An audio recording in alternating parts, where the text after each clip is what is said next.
Suddenly, he saw a tear fall onto her wrist, and he stood up and stood away, moving to the other coop. Suddenly he was aware of the old flame shooting and leaping up in his loins that he had hoped was quiescent forever. He fought against it, turning his back to her, but it leapt, and leapt downward, circling in his knees. He turned again to look at her. She was kneeling and holding her 2 hands slowly forward, blindly, so that the chicken should run into the mother hen again. And there was something so mute and forlorn in her. Compassion flamed in his bowels for her. Without knowing, he came quickly towards her and crouched beside her again, taking the chick from her hands because she was afraid of the hen, and putting it back in the coop. At the back of his loins the fire suddenly darted stronger. He glanced apprehensively at her. Her face was averted, and she was crying blindly in all the anguish of her generation's forlornness.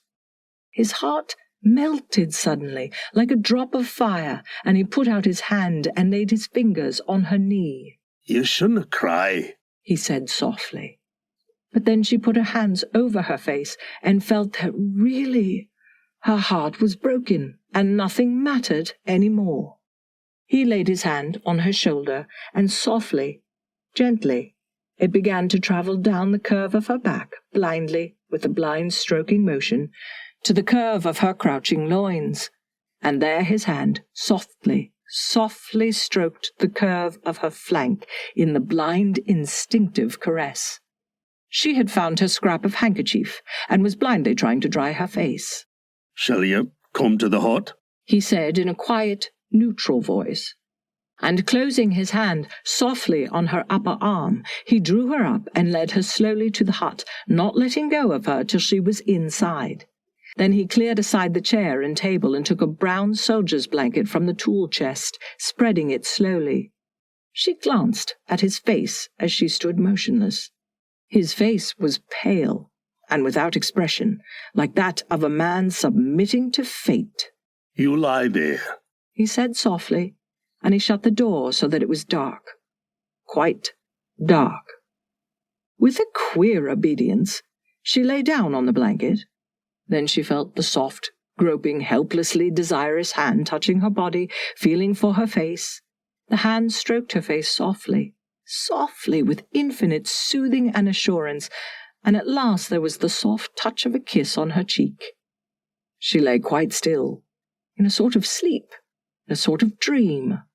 Then she quivered as she felt his hand groping softly, yet with queer, thwarted clumsiness among her clothing.